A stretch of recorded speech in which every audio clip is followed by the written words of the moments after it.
रहीम। अस्सलाम वालेकुम। कैसे हैं आप सब? उम्मीद है बेहतर होंगे। अल्लाह पाक आप सबको बेहतर रखे, अपने हिफ्ज़-ओ-मान में रखे।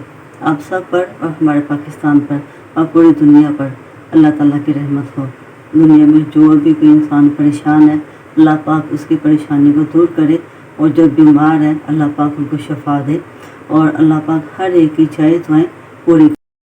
आप यूट्यूब पर देख रहे हैं मेरा channel Mughal food and blog. तो चलो जी बिस्मिल्लाह करते हैं, आज की रेसिपी शुरू करते हैं।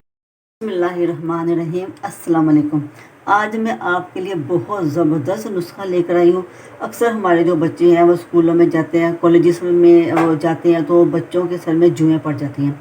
तो इस नुस्खे के साथ आप उनकी जुएँ एक दिन में ख़त्म कर सकती हैं।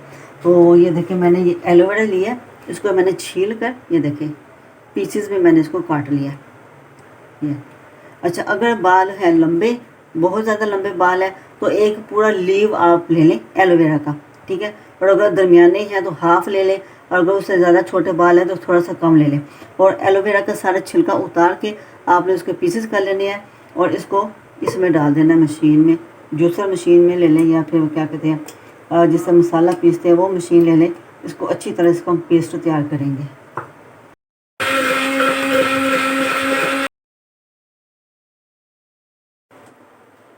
अच्छी तरह हमने उसका जूस हमने रेडी कर लिया एलोवेरा का। अब हम इसमें डाल देंगे, ये देखिए। अब हम इसके अंदर डाल देंगे, ये नारियल का ऑयल है। अगर फ्रीज़ किया हुआ है तो आप उसको नीम गर्म कर लें, ठीक है। इसमें हम डाल देंगे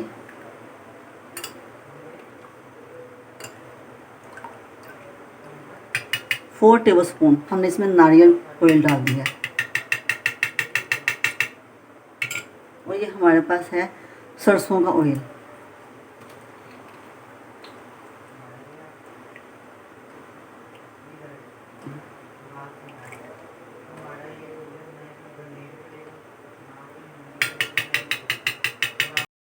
अच्छा, इसमें आप जो एलोवेरा है उसका भी आप इसमें अच्छी तरह एलोवेरा जो सा काट के उसका जो सा अच्छी तरह उसका पेस्ट बना के एलोवेरा का यूज़ कर सकती है। अगर आपके पास इसका दरख्त या पौधा वगैरह नहीं है तो आप बाज़ार से भी ले सकती हैं, एलोवेरा बाज़ार के भी यूज़ कर सकती हैं। अगर आपने 1 टेबलस्पून आपने एलोवेरा लिया तो आपने 1 टेबलस्पून ही उसमें नारियल का ऑयल डालना है, और 1 टेबलस्पून ही आपने सरसों का ऑयल डालना है। अच्छा, एक और बात, कोई भी आप तेल यूज़ करें उसमें आप सरसों का ऑयल जो है वो ज़रूर शामिल करें, क्योंकि इसका दूसरे जो ऑयल होते हैं जैसे कि क्या कहते हैं तिल का तेल हो जाता है।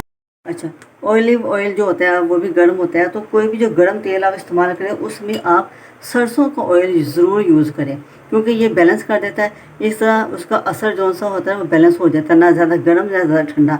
अगर डायरेक्ट आप गर्म ऑयल यूज़ करेंगे तो वो आपका ब्लड प्रेशर भी हो सकता है। तो ये जो सा बहुत अच्छा नुस्खा है।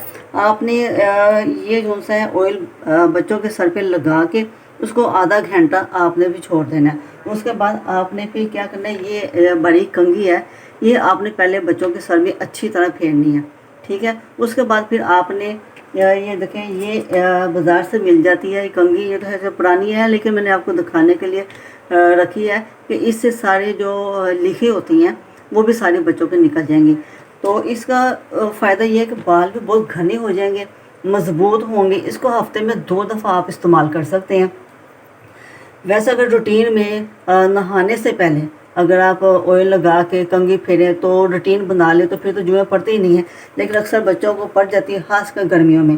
तो ये इतना ज़बरदस्त ये नुस्खा है कि इससे क्या होता है कि ये इतना बालों को मुलायम कर देता है, इतना सॉफ्ट कर देता है। ये जो मैं आपको नुस्खा बता रही हूँ कि जो जुओं की जो पकड़ होती है ना वो काफ़ी वीक हो जाती है।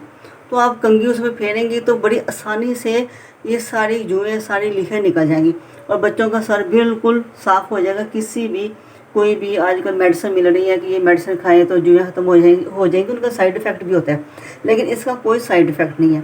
तो आप इंशाल्लाह ताला ये जो नुस्खा है ये बालों के लिए भी बेहतर है और जुओं के लिए भी बेहतर है। तो आपने ये हफ्ते में 2 दफ़ा अप्लाई कर सकते हैं। और मैंने ये काफ़ी दफ़ा आजमाया हुआ है। तो जो चीज़ मैंने आजमाई है, जिसका मुझे फ़ायदा है, वही मैं आपको बता रही हूँ। आप इसको एक दफ़ा इस्तेमाल करेंगे, आप यकीन करेंगे कि आप दुआएं देंगे मुझे कि बहुत अच्छी चीज़ मैंने आपको बता दी है। तो चलिए जी, बहुत ज़्यादा बातें हो गई हैं, तो मैं आपसे इजाज़त चाहती हूँ। और क्या कहते हैं, मेरे चैनल को लाइक करें, सब्सक्राइब करें, शेयर करें, और मुझे अपनी दुआ में ज़रूर याद रखें। अल्लाह हाफिज़।